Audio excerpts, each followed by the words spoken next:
Vamos ler a palavra do Senhor.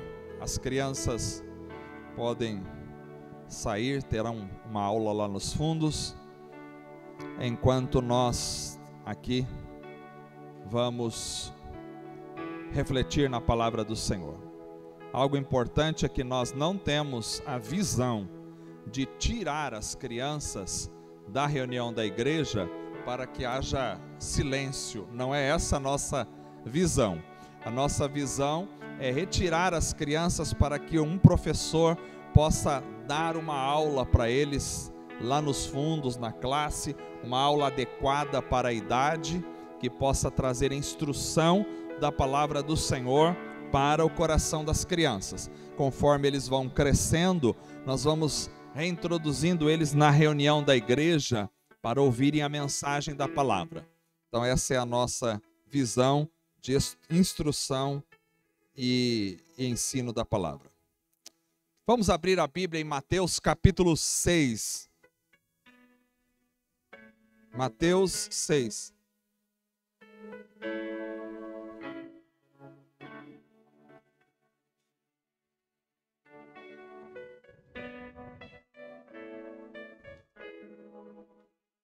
Eu quero ler apenas o verso de número 33. Mateus capítulo 6, verso de número 33. Diz assim a sagrada palavra do Senhor: busquem, pois, em primeiro lugar, o reino de Deus e a sua justiça, e todas essas coisas lhe serão acrescentadas. Amém. Vamos orar novamente, pedindo ao Senhor que fale conosco na palavra desta noite.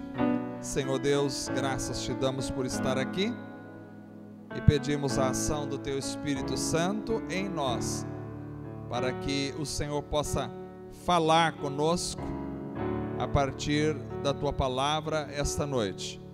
Dá-nos discernimento, sabedoria e graça do Senhor. Venha tocar-nos com esta palavra, venha mudar as realidades, o coração de cada pessoa que ouve essa palavra, aqueles que estão presentes e aqueles que nos acompanham pela internet. Que tudo seja para a glória, honra e louvor do teu nome somente. Em nome de Jesus. Amém. Graças a Deus. Irmãos, essa noite eu quero falar sobre a vida de qualidade com Deus. A vida de qualidade com Deus. Eu estive pensando de que a vida de qualidade com Deus é algo que nem sempre as pessoas em geral desfrutam. Aliás, eu acho que, na realidade, a grande maioria das pessoas não conseguem desfrutar de uma vida de qualidade com Deus. Eu não estou falando de frequentar uma reunião da igreja, como nós estamos fazendo aqui essa noite, que é, a meu ver, extremamente importante para a comunhão, a instrução, o compartilhamento e a ação do Espírito Santo de forma coletiva na reunião da igreja. Mas eu não estou falando disso simplesmente. Isso é apenas uma parte da vida cristã. Eu estou falando da vida como um todo. A vida de qualidade com Deus. Me dá uma dor no coração, porque eu entendo que Deus quer estabelecer relacionamento duradouro, verdadeiro, e de intimidade com todos nós. Ou seja, não é só para o pastor, aquele pastor tem contato direto com Deus. A gente às vezes tende a terceirizar ou levantar ícones, dizendo, aquele sim, tem uma linha direta com Deus, mas eu não. Eu sou fraquinho, pequeno, Deus não me ouve. Isso é uma falácia. Na realidade, todos nós podemos ter uma vida de intimidade com Deus. E por que nem todos temos? Talvez porque são tantas lutas, tantas tribulações, tantos problemas, tantas demandas do dia a dia, tanta correria, tanta coisa que a gente tem que fazer. A bem da verdade, nem tudo era necessário, mas a gente vai, às vezes, se carregando de coisas para fazer durante a semana. E vai levando uma vida tão atribulada, tão corrida, que às vezes Deus vai ficando de lado e a vida com Deus vai entrando numa espécie de frieza. Então, essa noite eu estou convencido da necessidade de termos uma vida de qualidade, mas de qualidade mesmo com Deus.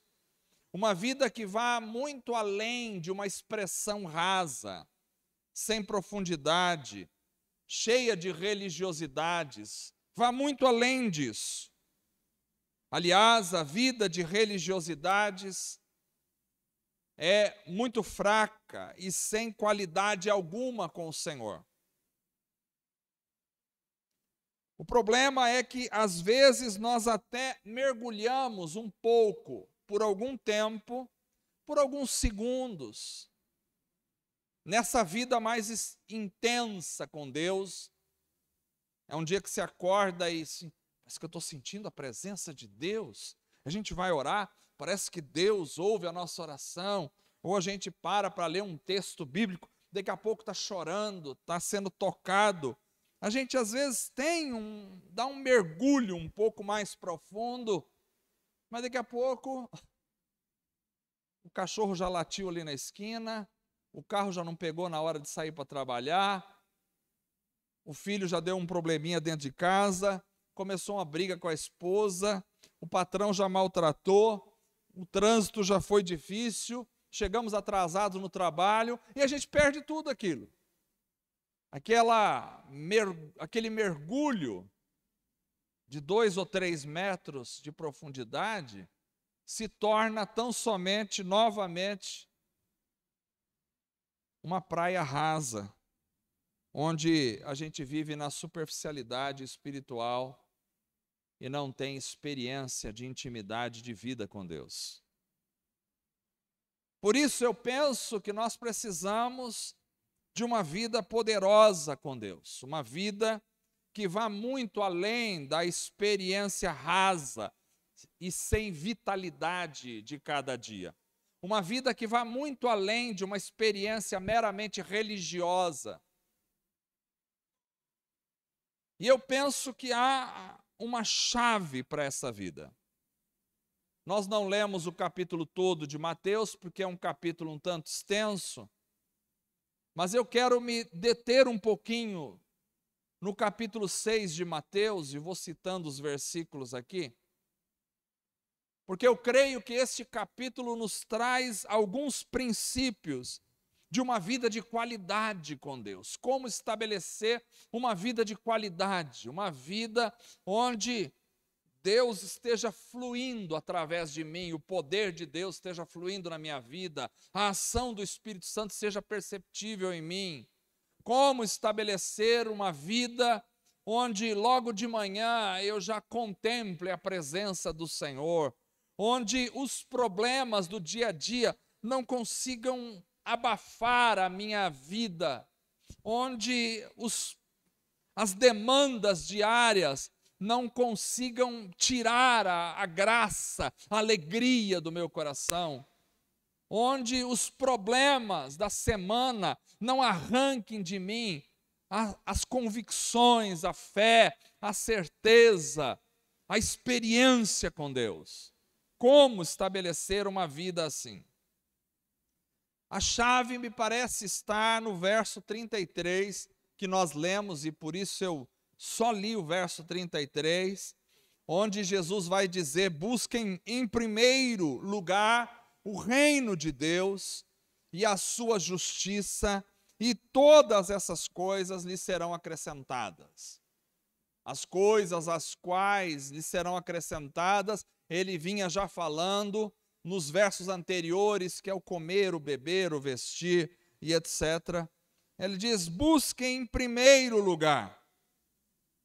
Talvez seja esse o motivo pelo qual a qualidade de vida não se estabelece muitas vezes em nossa vida. Porque buscar o reino de Deus em primeiro lugar não é uma coisa tão corriqueira para a maioria de nós. É claro que antes de buscar o reino de Deus em primeiro lugar, e esse buscar o reino de Deus em primeiro lugar é para alguém que já adentrou a vida cristã. Antes de você buscar o reino de Deus em primeiro lugar, tem que haver uma experiência tua com o Senhor Jesus, tem que haver uma entrega da sua vida a Cristo, tem que haver um: Senhor, eu reconheço que sou um pecador, miserável, condenado, e que eu preciso do Senhor, da tua salvação, e que eu aceito o Senhor Jesus na minha vida, eu aceito a obra da cruz que o Senhor realizou por mim, e eu quero que o Senhor venha morar em mim, que o teu Espírito Santo venha morar em mim. Esse é o primeiro passo de uma vida que precisa se entregar a Deus, receber a Jesus, como a gente fala. Receber a Jesus não é uma palavra mágica, uma frase mágica. Receber a Jesus é abrir o coração, é dizer: eu reconheço a minha deficiência espiritual, eu reconheço a minha distância de Deus, reconheço o meu pecado e eu aceito, eu quero o perdão de Deus na minha vida, conquistado na cruz do Calvário. Esse é o primeiro passo.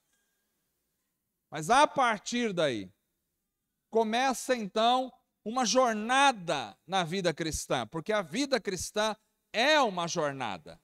E não é uma jornada só de domingo à noite, onde a gente se reúne.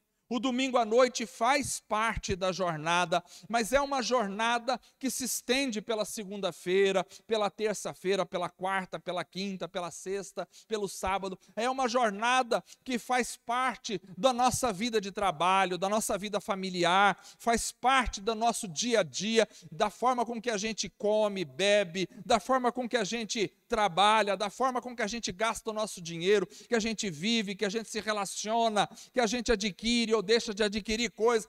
Faz parte da forma com que a gente nasce, vive e da forma com que a gente morre. Faz parte de toda a nossa realidade. É a jornada cristã. E é dessa jornada cristã que ele está falando: buscai em primeiro lugar o reino de Deus. Porque às vezes a gente acha: bom, eu aceitei a Jesus, foi um momento pontual na história da minha vida, no dia tal, do mês tal, do ano tal, pronto, eu disse, aceitei, eu fiz a oração de confissão e acabou. Dali para frente, estamos lá, vamos levando a vida. Não é disso que nós estamos falando. E isso se torna tão somente uma religiosidade, onde você tem um ato pontual e pare ali. Não é assim. A vida cristã é algo dinâmico, é algo que acontece todos os dias. Tem a ver, sim, com a forma com que você age no seu lazer. Tem a ver, sim, com a forma com que você atua no teu trabalho. Tem a ver, sim, com a forma com que você festeja com os teus amigos. Tem tudo a ver. Então aqui ele diz para que nós busquemos em primeiro lugar o reino de Deus. E aí começa uma pergunta: como é que isso vai acontecer? Ou seja, como é que eu devo agir para poder buscar em primeiro lugar o reino de Deus? E eu quero dar alguns princípios aqui muito práticos para nós. Porque eu acredito que para buscar o reino de Deus em primeiro lugar, eu preciso de uma vida de constante renúncia todos os dias. É só assim que eu consigo buscar em primeiro lugar o reino de Deus. Eu preciso estabelecer uma vida de renúncia todos os dias. O que é que eu preciso renunciar? Primeiro, eu preciso renunciar à minha vaidade pessoal. Esse é um primeiro ponto interessante. Eu preciso renunciar à minha vaidade pessoal, que está linkada à minha imagem. Às vezes algo que nos impede de termos uma vida mais profunda com Deus é o fato de que nós geralmente estamos muito preocupados com a nossa autoimagem diante das pessoas. Isto, quando eu não me relaciono com Jesus, está muito bem exemplificado no fato de eu querer aparentar alguma coisa que tenho ou que não tenho, eu ter um carro do último tipo para mostrar para os meus amigos que, afinal de contas, eu também não estou lá no fim da fila, nas condições financeiras, eu querer ter uma casa para mostrar para os outros como que eu possuo, o que eu não possuo. Mas quando eu venho para o mundo da fé, às vezes essa imagem, ela é expressa de outra forma. Jesus disse no começo do capítulo 6, no verso 1 e no verso 2, ele disse assim: tenham o cuidado de não praticar as suas obras de justiça diante dos outros, para serem vistos por eles. Se fizerem isso, vocês não terão nenhuma recompensa do Pai Celestial. Portanto, quando você der esmola, disse Jesus, não anuncie isso com trombetas, como fazem os hipócritas nas sinagogas e nas ruas, a fim de serem honrados pelos outros. E aqui ele está falando, está se referindo aos religiosos da sua época, que ao dar uma esmola para um pobre, colocavam uma faixa, não tinha WhatsApp, não tinha Facebook, não tinha mídias sociais para ele tirar uma foto e postar nas mídias sociais. Vejam, estou fazendo alguma coisa, mas eles de alguma forma tocavam a trombeta para que todo mundo visse que eles estavam fazendo alguma coisa. Se eu quero buscar uma vida de profundidade com Deus, eu primeiro preciso abrir mão de querer ter uma imagem aplaudida diante dos outros. Ou seja, você não está aqui para ser exaltado. Aliás, só há um espaço mais elevado aqui, porque alguém está falando no microfone, e se você não me enxergar, de repente você vai se distrair, mas não há diferenças entre eu e você. Não é porque eu estou aqui em cima, não é porque os músicos tocam aqui em cima, que eles estão aqui para passar qualquer imagem de espiritualidade para você. Se você quiser uma vida de profundidade com Deus, você tem que abrir mão da vontade de ser aplaudido. O que é realizado por você tem que ficar sempre no anonimato, porque Deus privilegia quem vive no anonimato. Só assim eu consigo buscar o reino de Deus em primeiro lugar. Porque se eu não consigo viver no anonimato, eu quero buscar o meu reino em primeiro lugar. É quando as minhas ações não estão preocupadas com a minha imagem, é que eu começo a entrar pelo caminho de buscar o reino de Deus. Às vezes é uma ajuda a alguém, mas às vezes é a minha própria oração, porque a minha própria oração pode também ser um instrumento de vaidade na minha vida. Aliás, nesse mesmo capítulo de Mateus, capítulo 6, no verso 6, Jesus disse: quando você orar, vá para o seu quarto, feche a porta e ore ao seu pai que está em secreto. Então seu pai que vê no secreto o recompensará. Se você quer uma vida de busca, de intimidade com Deus, você precisa estabelecer uma vida de oração no anonimato.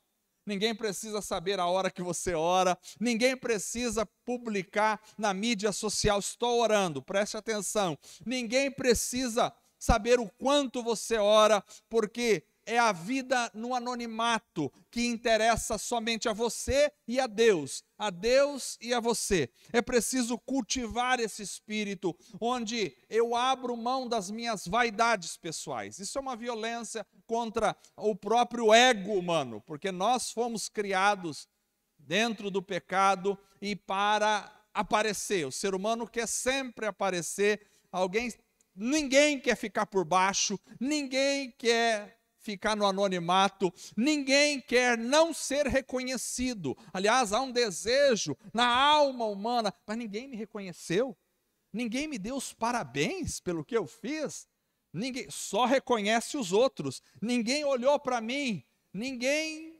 me viu. Se você quer uma vida com Deus, você precisa ficar invisível. Você ficar invisível, é só você e Deus. É quando você vai buscar uma vida na particularidade com Ele. Porque quem quer ser visto pelos outros não tem tempo para buscar um reino em primeiro, porque está buscando o próprio reino em primeiro. Mas quem entende a necessidade de estar na intimidade com Deus, vai para o anonimato. Ninguém precisa saber a hora que você ora, ninguém precisa saber quem você ajuda, mas você deve fazer. Você deve orar, você deve buscar. Jesus fala sobre a oração no anonimato, fala sobre a ajuda no anonimato, ele também fala sobre o jejum. O que é jejum? Jejum é o tempo de dedicação que alguma pessoa dispensa para o Senhor. Em Mateus capítulo 6, do mesmo capítulo que nós lemos, o verso 16 em diante, ele vai dizer: quando jejuarem, não mostrem uma aparência triste como os hipócritas, porque eles mudam a aparência do rosto, a fim de que os homens vejam que eles estão jejuando. Então ele está falando de uma prática nos seus dias, onde os fariseus, quando iam jejuar, eles empalideciam o rosto, eles mudavam, desfiguravam o rosto, para todo mundo olhar e falar: puxa, como você é espiritual, que pena de você, que você está sofrendo assim com fome, como está roncando a sua barriga, você está jejuando, que pena de você. Jesus disse: eu lhes digo verdadeiramente que eles já receberam a sua plena recompensa aqui na terra. Mas ele diz: ao jejuar, ponha óleo sobre a sua cabeça, lave o seu rosto, para que não pareça aos homens que você está jejuando, mas apenas a seu pai que vê no secreto, e seu pai que vê no secreto o recompensará.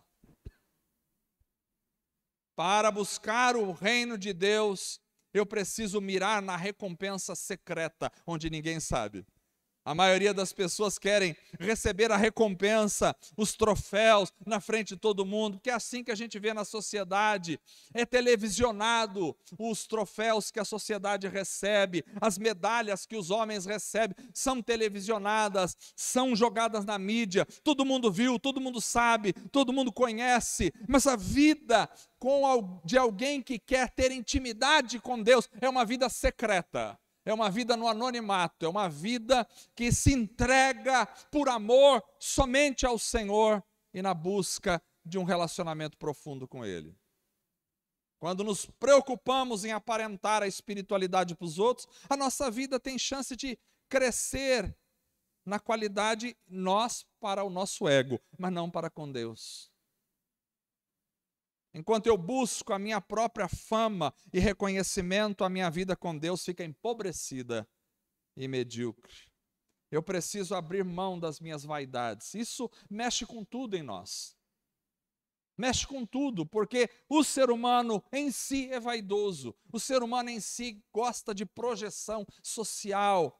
Mas Jesus disse: precisamos negar a nós mesmos. Se eu quero ter uma vida com Deus, eu preciso dizer não para as minhas próprias vaidades, preciso renunciá-las.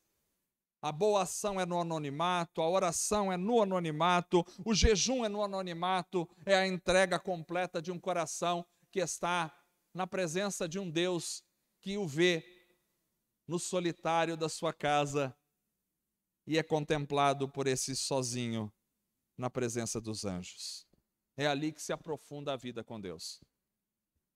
Nós não vamos fazer relógios e campanhas de oração aqui para que a gente possa colocar os nomes lá e todo mundo ver quem está orando, qual hora, e eu não estou questionando essa prática, eu respeito os irmãos que fazem assim, eu acho que muita gente faz isso com um coração muito sincero diante de Deus, mas eu quero conclamar a igreja a orar no anonimato, a cada um dentro da sua casa, lá dentro do seu quarto, quando você fecha a porta e que ninguém está te vendo, e só Deus está te vendo, e ali começa a cair por terra toda a vaidade humana, começa a cair por terra todo o sentimento de se expor, de aparecer, de estar no top, e ali você começa a encontrar a verdadeira humildade, é quando só Deus sabe que você está orando, e só você sabe que você está orando. Esse é o primeiro passo. Segundo, para ter uma vida de qualidade com Deus, eu também preciso, além de renunciar às minhas vaidades, preste atenção, eu preciso renunciar o direito à mágoa. Isso é muito sério. Preciso renunciar o direito à mágoa. Muitos não conseguem renunciar o direito à mágoa. E eu vou dizer uma coisa para vocês, irmãos, nós temos mesmo o direito e ficamos muitas vezes magoados com algumas pessoas. Nós temos o direito de ficar magoado. Temos esse direito como seres humanos. Por quê? Porque às vezes nós somos ofendidos por alguém. Alguém nos ofendeu, alguém não nos respeitou, alguém invadiu a nossa privacidade, alguém nos machucou, fomos machucados e às vezes nós somos magoados profundamente, às vezes nós somos marcados. E nós temos o direito de nos agarrar nessa mágoa, chegar diante do juiz e dizer, olha aqui, ó, eu fui machucado, eu fui magoado, aquela pessoa me deve, ela me deve emocionalmente, ela me deve de todas as formas, ela me machucou. Eu tenho esse direito de fazer isso, mas se eu quiser ter uma vida autêntica com Deus, e uma vida de qualidade com Deus, eu preciso renunciar o meu direito à mágoa. É isso que Jesus diz no capítulo 6, que nós lemos no verso 14 e no verso 15. Ele vai dizer, pois se perdoarem as ofensas uns aos outros, o Pai Celestial também lhes perdoará. Mas, se não perdoarem uns aos outros, o Pai Celestial não lhes perdoará as ofensas. Então você e eu temos o direito de ficar magoados e não perdoar. Mas só que nós não teremos escapatória. Se não perdoamos, não seremos perdoados. Muitas pessoas arrastam mágoas durante a vida toda e por isso levam uma vida espiritual medíocre, se não plástica, se não artificial e morta, porque não tem perdão na alma.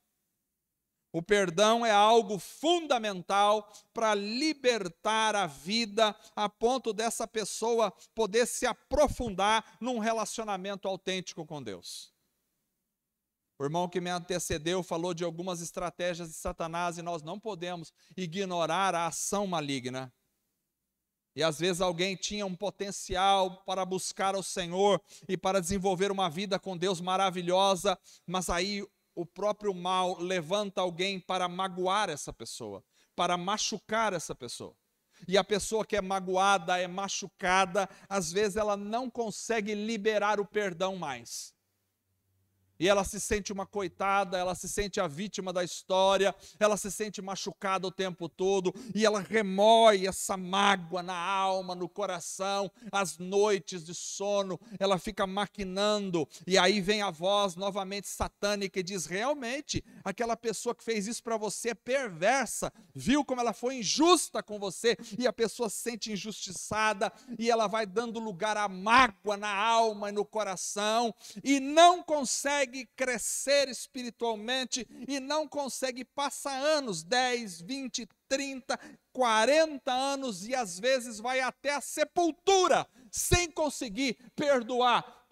Você só tem, preste atenção, você só tem uma única vida aqui na terra, não existe reencarnação, isso é uma mentira diabólica, você só tem uma única vida, ou você vai viver esta vida com Deus, cheia de Deus, aproveitar as oportunidades, ou você vai desperdiçar a sua vida. Sabe por quê? A Bíblia diz em Hebreus capítulo 9, verso 27, que ao homem está ordenado morrer uma única vez, vindo depois disso o juízo. Ele não disse você vai morrer, voltar. O homem está ordenado morrer uma única vez, vindo depois disso o juízo. Jesus nunca ensinou reencarnação, Jesus nunca disse que você vai voltar aqui, isto não é verdade.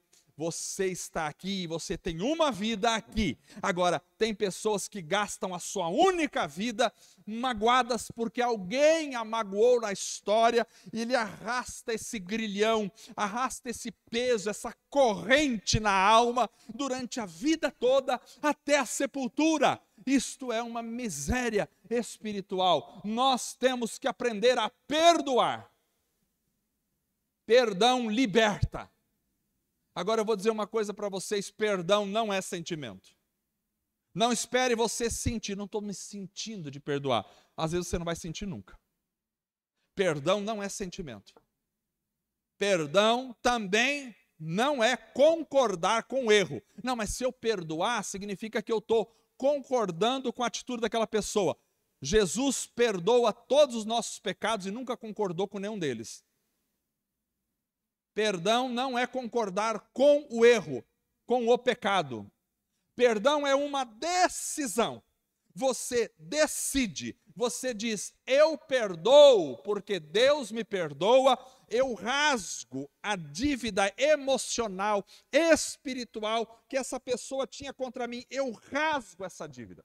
E quando você faz isso e você pronuncia, precisa pronunciar o perdão. É importante pronunciar. Eu tenho aprendido isso com o Senhor. É importante pronunciar, é importante dizer. Você vai lá e diga com os seus lábios: eu perdoo, dê o nome da pessoa. Se tiver RG, CPF, pode falar. Mas dê o nome: eu perdoo fulano de tal, porque ele fez isso, isso e isso contra mim. Eu perdoo em nome de Jesus. Você tem que dizer. E quando você perdoa, no mundo espiritual, acontece uma revolução. E o diabo fica muito nervoso com essa situação, porque ele quer que você arraste o peso da falta de perdão até a tua sepultura. E ele sabe que você tem uma vida aqui. E que se você não perdoar, Deus não vai te perdoar, porque Deus disse isso. Então é importante você perdoar. Perdoe. Perdoe. Para ter uma vida de qualidade com Deus, é preciso renunciar à mágoa, senão eu não consigo crescer espiritualmente. Por que que tem pessoas que são cheias do Espírito Santo e crescem na vida com Deus, e algumas pessoas não conseguem crescer? Um dos motivos pode ser falta de perdão. Tem gente que é machucada emocionalmente e desenvolve doenças psicossomáticas, desenvolve uma série de enfermidades e morre com essas enfermidades por falta de perdão. Isso é uma verdade. A própria ciência já diz isso. Mas não é porque a ciência diz, não. Porque acima da ciência está a revelação da palavra de Deus. A ciência vai só naquilo que é palpável. A palavra de Deus vai no transcendente. Aquilo que a ciência não pode alcançar, a palavra alcança. Então a palavra diz isso, que você precisa perdoar. Então, se eu quero ter uma vida com Deus, eu preciso perdoar. Terceiro, para ter uma vida com Deus de qualidade, também é preciso não só renunciar à mágoa, não só renunciar à vaidade, mas também é preciso renunciar o serviço a mamão. Mamão não é mamão, que a gente come lá todo dia, bonitinho, com leite. É mamon. Mamon é o nome que os judeus davam para o Deus das riquezas, ou seja, para o dinheiro. O dinheiro não é mal. Não entenda mal. O dinheiro não é um problema. Pastor, então eu tenho que pegar todo o meu dinheiro e trazer para a igreja usar porque o dinheiro é mal? Não, não. Se alguém falar isso para você, não é um servo de Deus. Você não precisa trazer todo o seu dinheiro para cá, não. O dinheiro não é mal em si. Mas qual é o problema? O problema é o amor ao dinheiro. Paulo disse que o amor ao dinheiro é a raiz de todos os males. Então, o dinheiro pode se tornar um Deus no qual a pessoa vive servindo esse Deus. Esse é o problema. Então eu preciso aprender a renunciar o serviço a mamão. O texto de Mateus 6, capítulo 19, em diante vai dizer: não acumulem para vocês o quê? Tesouros na terra, onde a traça e a ferrugem destrói, onde os ladrões arrombam e furtam, mas acumulem para vocês tesouro nos céus, onde a traça e a ferrugem não destrói, onde os ladrões não arrombam nem furtam, pois onde estiver o seu tesouro, aí estará o seu coração. Qual é a questão aqui? É alguém que acumula para si tesouros na terra. Ou seja, é alguém, é errado você ajuntar dinheiro, quero comprar um carro, vou ajuntar dinheiro para comprar um carro. Esse não é o problema, não é disso que Jesus está falando. Jesus está falando de pessoas que colocam o coração naquilo que tem, e aí então transformam aquilo num tesouro para a vida dela, e se aquilo é o tesouro dela, significa que ela vive em função daquilo, e aquilo é o mais importante para ela, e ela só pensa naquilo, e ela põe aquilo em primeiro lugar na vida dela, e ela vive buscando ajuntar cada vez mais, e o coração dela está ali. Esse é o problema. Então não acumulem tesouros na terra, porque onde estiver o teu coração, teu tesouro, ali estará o teu coração. Se alguém quer ter uma vida de qualidade com Deus, não pode viver servindo a mamão. Não pode ter o coração nos tesouros da terra. Tesouro da terra pode ser troféus, pode ser o teu trabalho, pode ser teus filhos, pode ser tua casa, pode ser o teu dinheiro, pode ser tua fazenda, pode ser teu gado, pode ser qualquer outra coisa que não seja Deus. Se torna um tesouro na tua vida. Você pode eleger alguma coisa, teu cachorro, teu gato. Hoje em dia as pessoas, de forma assim, geral, elas elencam animais como ídolos na vida delas. E aí, às vezes, ela ama mais o cachorrinho do que o filho, ou ama mais o gatinho do que qualquer outra pessoa. Então, pode ser o teu animal um tesouro para você. Eu não estou falando que você não pode ter um animal, que você não pode cuidar do teu animal, que você não deva dar atenção ao teu animalzinho. Tudo certo, desde que ele não seja teu tesouro. Se você viver para ele e ele estiver em primeiro lugar em relação a outras pessoas no teu coração, se tornou um tesouro. Então nós temos graus do amor. Primeiro, Deus. Nada pode estar páreo, nada pode chegar perto de Deus no amor ao meu coração. Então eu devo amar a Deus em primeiro lugar. Deus. Segundo lugar de amor, seres humanos. Os seres humanos são mais importantes do que os animais. Você pode amar o teu cachorrinho? Pode, desde que você não ame o teu cachorrinho mais do que você ama um ser humano. Porque o ser humano é mais importante que o cachorro. Entendeu? Então, você tem Deus, os seres humanos, aí depois vem as outras coisas. Então, para ter uma vida com Deus, eu preciso renunciar o serviço a mamão, ou seja, eu posso trabalhar, eu posso ter a minha renda, mas eu não posso viver em função do dinheiro. Eu não posso dormir pensando no dinheiro e acordar pensando em ficar rico. Eu não posso estabelecer como ficar rico o objetivo maior da minha vida. Eu quero ficar rico, eu quero ficar rico. Eu não posso. Porque Deus é muito mais importante para mim do que qualquer outra coisa. E se você não tiver o dinheiro? Paulo dizia assim, sei ter abundância, mas sei passar necessidade. Tudo posso naquele que me fortalece. Quer dizer, por um momento da sua vida, você pode até ter abundância de dinheiro, mas talvez por outro momento na sua vida você vai passar dificuldade. E quando passar dificuldade, Deus te esqueceu? Não. E quando passar, você não tiver dinheiro para comprar um lanche depois do culto, Deus está com raiva de você, você tem que se revoltar contra Deus, se revoltar contra a igreja, vim aqui fazer um voto, vou dar todo o meu dinheiro para ver se Deus vai me abençoar agora. Não, você não precisa fazer nada dessas coisas. Porque o dinheiro tem que servir você e não você a ele. E se você não tem, louve a Deus mesmo não tendo, que Deus vai preparar para você o sustento necessário. Amém? Não há como aprofundar a vida com Deus se o meu coração está apontando para os tesouros da terra.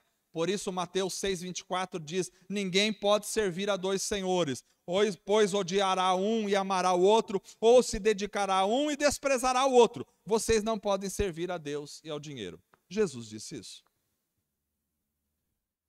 Mas tem um último elemento aqui para encerrar a mensagem dessa noite. Além disso, além de renunciar à vaidade, à mágoa, além de renunciar o serviço ao dinheiro, há um último elemento muito importante. Para se levar uma vida de qualidade com Deus, eu preciso renunciar o meu direito à ansiedade. Assim como eu posso ter o direito de ficar magoado, eu também posso ter o direito de viver ansioso. Como ser humano, eu posso ter esse direito. E quantas vezes a ansiedade nos rouba a qualidade de vida espiritual. Às vezes, do ponto de vista carnal, até teríamos o direito de ficar ansiosos, humanamente falando. As coisas às vezes não estão dando certo. O dinheiro no banco está acabando. As despesas aumentando. A ansiedade pode chegar. Às vezes é uma doença que chegou. Agora estava assim, apareceu uma doença. Às vezes é uma decisão a tomar que eu tenho que tomar, uma decisão difícil. E aí a ansiedade começa a tomar conta de mim. Jesus disse em Mateus capítulo 6, verso 25 em diante, Jesus diz, portanto eu lhes digo, não se preocupem com as suas próprias vidas. Olha aqui, não se preocupe com a sua vida. A sua vida pertence a Deus, você está vivo aqui, enquanto Deus quiser que você esteja vivo. Se Deus quiser que você deite hoje e não acorde amanhã, você não vai acordar amanhã, porque Deus está no controle da sua vida. Fique tranquilo, Deus cuida de você. Você não precisa ficar preocupado com a sua vida. Será que vai entrar algum ladrão na minha casa? Será que eu vou morrer por uma bala perdida? Será que eu vou ficar tetraplégico? De repente vai acontecer alguma coisa? Será que eu vou ter uma doença que vai entrar em mim, um câncer? Você não precisa ficar preocupado. Deus está no controle de tudo. Se Deus achar que você deve morrer por uma doença, vai acontecer. Não adianta, ninguém consegue ficar aqui para semente, ninguém, todos nós passamos, daqui a 80 anos, nenhum de nós deve estar mais aqui, neste lugar, porque todos já vamos passar daqui para a glória do Senhor, não fica ninguém, mas tem uma coisa, nós sabemos para onde nós vamos para a presença do Senhor, aleluia, não tem que preocupar, não se preocupe com a sua vida, Jesus está falando, quanto ao comer, beber, nem com o seu próprio corpo, quanto ao que vestir. Tem gente que fica muito preocupada com roupa. Não tem roupa aí no culto. Não tem roupa para vir? Vem com a que você tem. Sem roupa, com certeza você não vai vir. Mas venha com a roupa que você tem. Não tem problema, porque aqui não é um desfile de moda. Aqui ninguém está assim, eu quero ver com a roupa que fulano vai chegar. Chegou abafando, foto nele. Aqui não tem isso. Aqui o pastor põe sempre a mesma roupa. Vamos pôr na mesma roupa. Vai vendo os vídeos aí, você vai ver tudo igual as roupas quase. Não é não, os irmãos tocam aqui com as roupas. Ninguém está aqui para prestar atenção em roupa de ninguém, porque aqui não é desfile de moda. Ninguém está aqui para ficar vendo se você chega com um carro zero ou se você chega com um carro velho. Ninguém está aqui para ver se você chega com um carro limpo ou com um carro sujo. Ninguém está aqui para ver se você anda com um sapato de couro de jacaré ou se você veio de chinela havaiana. Isso aí não tem a mínima importância aqui. Lá fora pode ter o seu lugar, essas roupas chiques. Aqui dentro não, aqui nós estamos para louvar, adorar e engrandecer o nome do Senhor. Afinal de contas, a nossa roupa é lavada no sangue do Cordeiro. Aleluia. Essa é a roupa que vale para nós. Não se preocupe com o que vai vestir. Será que eu vou conseguir comprar a roupa naquela loja em Nova York? Para quê? Se preocupa com isso, besteira. Perder tempo com essas coisas. Jesus mesmo, é o Senhor quem diz, não é a vida mais importante do que a comida. Está preocupado? Meu irmão, se você tem arroz, feijão e ovo, come ovo. Se tem picanha, come picanha. Se não tem picanha, passa sem picanha. Ninguém está preocupado com essas coisas. Não é a vida mais importante do que a comida, porque você come e daqui a pouco já sumiu a comida que você comeu e já dá vontade de comer outra. Eu não entendo, a gente gasta uma fortuna com restaurantes às vezes, come, que delícia. 10 minutos depois, já passou a vontade. Eu não estou falando que você não pode comer uma comida fora, não é isso que eu estou dizendo. Eu estou dizendo que não podemos nos preocupar com comida, com o corpo mais importante. O corpo não é mais importante que a roupa, é mais importante.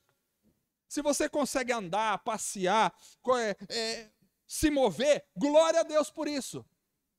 Se você se move com roupa do último tipo, ou se você se move com uma roupa simples, quem interessa isso?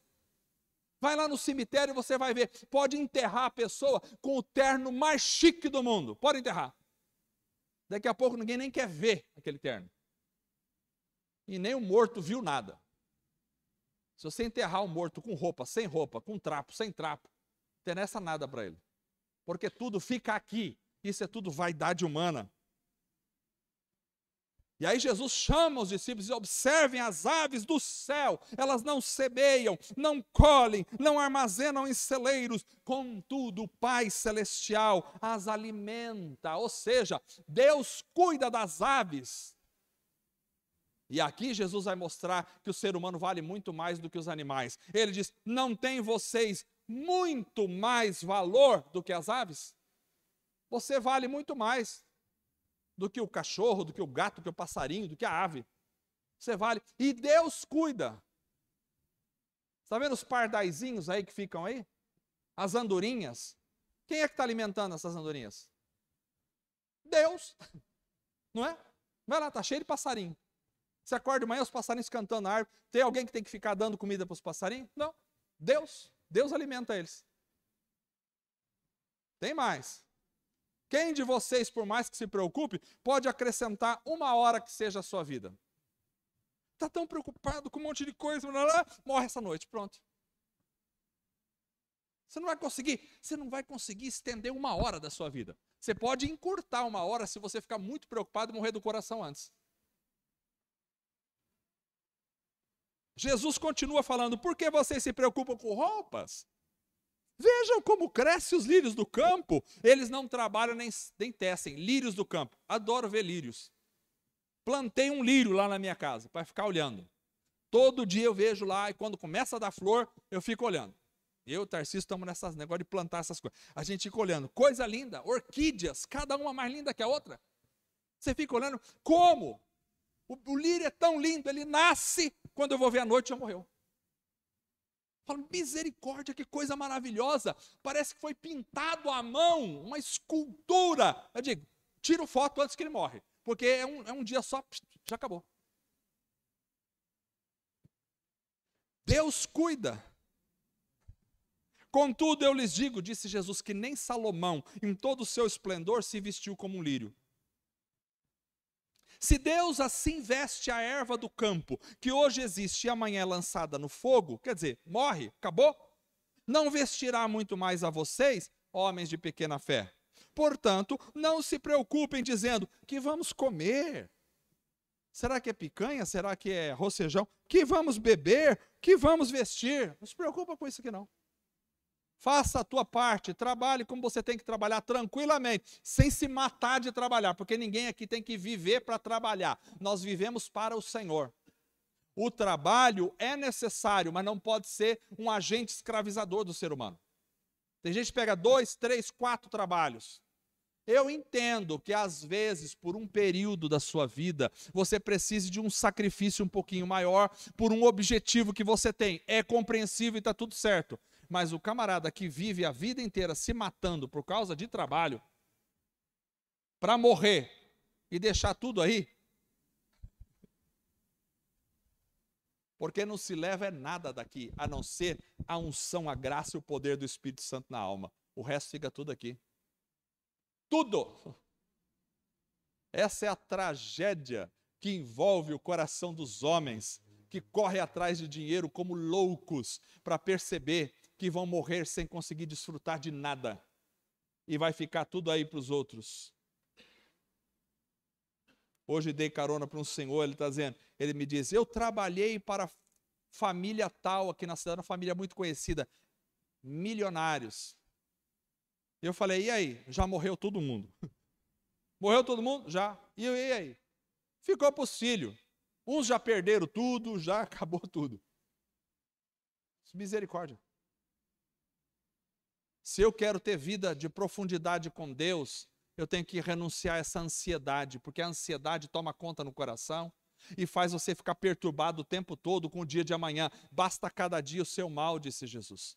Não se preocupe com o dia de amanhã. Eu não estou dizendo para você viver uma vida irresponsável hoje, mas estou dizendo para você, deixa as preocupações de amanhã para o dia de amanhã. Você viva intensamente na presença de Deus hoje. Sabe por que eu estou falando isso, irmãos? Porque às vezes nós vivemos uma vida espiritual sem a presença de Deus, porque quando a gente vai orar, a gente está tão preocupado com as contas que tem que pagar, com isso que tem, com aquilo, com o outro, com os filhos, com não sei quem. Meus irmãos, larga a preocupação, a ansiedade de lado. Foi Jesus que disse que são os pagãos, aqueles que não conhecem a Deus, que vivem correndo atrás dessas coisas. Vocês busquem primeiro o reino de Deus nas suas vidas e o poder do Espírito Santo vai te encher e a graça do Espírito Santo vai te fortalecer. E não vai faltar nada. O que você precisa, Deus vai te dar.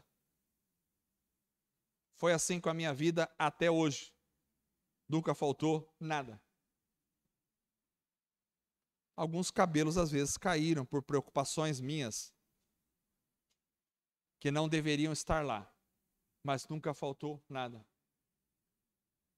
Quando eu termino aqui contando esse testemunho de quando uma vez uma amiga minha disse para mim, dá um desespero ser você, porque você não tem nada. E eu dizia, não tinha nada. A única coisa que eu tinha era um Uno velho. Um Uno caindo aos pedaços. Era o meu carro. E eu não sou contra Uno, não. Quem tem Uno, aleluia. Fiquei com Uno muito tempo. Bem velho o meu. O meu dava problema. Quando começava a quebrar, eu devia mais para um mecânico de tanta coisa que tinha que pagar lá no mecânico, direto. E aí um dia eu conheci a Carla. E aí a gente começou a namorar. Mas eu não tinha nada. Eu não tinha nada, nem ela tinha nada. Nenhum tinha nada. E você sabe como é mulher. Mulher é assim, começa a namorar, 1 mês, 2, 3, 4, 5, 6, daqui a pouco ela vem com um calendário.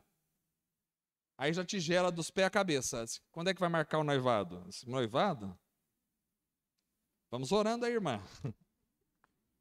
Não, tem que marcar o noivado. Aí é melhor você... Aí, presta atenção, é melhor você marcar o noivado. É melhor. Aí você marca o noivado. Mas depois do noivado, você pensa que está tudo certo? 2 meses depois do noivado, quando é que nós vamos marcar o casamento? Presta atenção. Ouça, é melhor você marcar o casamento. Marca. E aí nós marcamos o casamento. Vamos casar? Vamos. eu ganhava uma oferta da igreja que não dava para nada. Ela trabalhava como fisioterapeuta, ganhava um salário que não dava para nada. Salário esporádico. Juntasse os nossos 2 salários, nem sei quanto que era. Não tinha carro, não tinha casa, não tinha móveis, não tinha nada. E aí, vamos marcar? Marcamos. Outubro.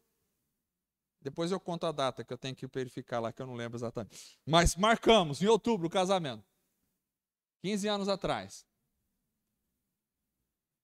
E aí marcamos. E aí, vamos casar? Vamos? Não tem nada. Como é que nós vamos casar? Eu ficava na minha cabeça a frase daquela minha amiga: dá um desespero ser igual a você. Eu falava: dá um desespero mesmo ser igual eu. Misericórdia, Deus. E começamos a orar. Senhor. E Deus começou a abençoar.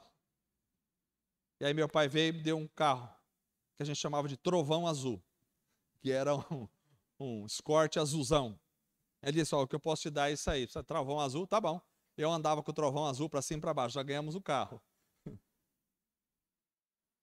E aí veio meu pai e falou: bom, achei uma casa para vocês alugarem. Casa alugada, beleza. E os móveis? Aí um veio, toma isso aqui. O outro veio, toma aquilo ali. O outro veio, toma isso aqui. E aí foi. Quando chegou no dia do casamento, nós estávamos com a casa toda imobiliada, com carro. E ainda ganhamos um dinheiro para fazer a lua de mel em Maceió. Fomos viajar para Maceió, voltamos, fizemos a lua de mel lá. E aí depois continuamos ainda com salário baixo. Aí de repente a Carla disse: estou grávida. Eu falei: glória a Deus, aleluia. Nessas horas eu vou falar uma coisa para vocês, homens: você não pode mostrar fraqueza. Tem que falar: não, tudo vai ficar bem, Deus vai abençoar. Por dentro você está arrebentado. Senhor, agora ou o Senhor põe a mão ou acabou minha vida. Você vai nascer um filho, não tem dinheiro para nada, e agora? E aí foi. Aí nasceu o filho. Aí vinha uma pessoa e dizia assim: olha, é o seguinte, eu tenho um ticket de alimentação, eu ganho, tá? Nem uso esse ticket aqui, toma para vocês fazer compra. A gente fazia compra do mês, tudo, ganhado.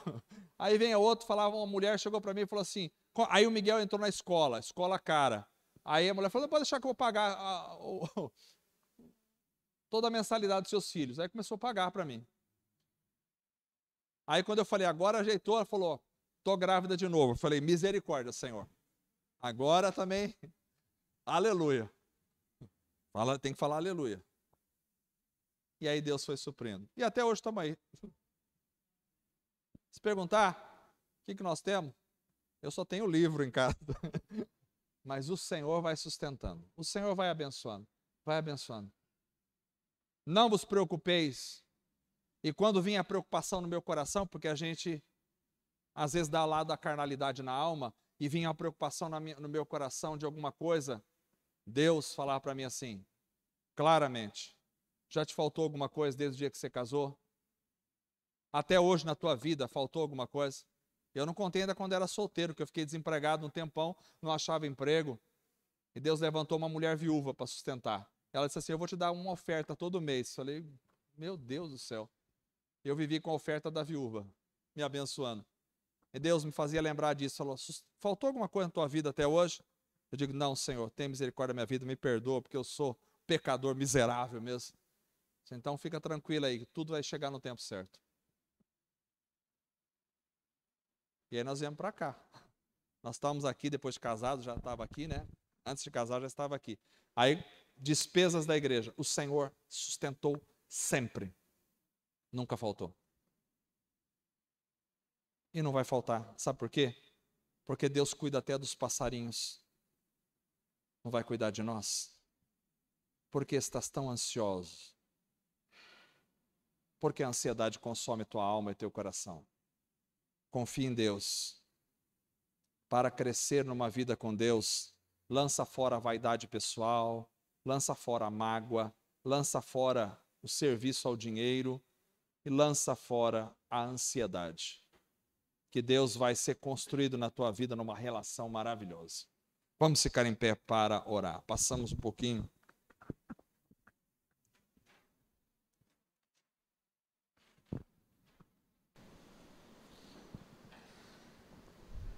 Deus é poderoso e quer estabelecer um relacionamento vivo e eficaz com cada um de nós. Oremos ao Senhor. Deus, esta noite estamos aqui e pedimos a unção do Senhor sobre cada vida possa ser transformada, mudada, modificada pelo poder do Teu Espírito Santo. Age em nós, Senhor, pelo poder do Teu Espírito, transforma a nossa mente, o nosso coração, a nossa alma, venha nos fortalecer, ó Deus, tira toda a mágoa dos corações, traz o perdão na vida, Senhor, tira toda a vaidade de cada coração, tira todo o amor ao dinheiro, se houver, tira toda a ansiedade da vida, para que possamos construir uma vida de intimidade com o Senhor. Ajuda-nos a mergulhar profundamente no oceano do Espírito, conhecer as Tuas realidades espirituais, ser restaurado e transformado pelo Senhor. Abençoe a cada vida, a cada coração, a cada alma que está aqui esta noite, que o poder do Teu Espírito seja presente em cada coração. Em nome de Jesus, vamos cantar uma música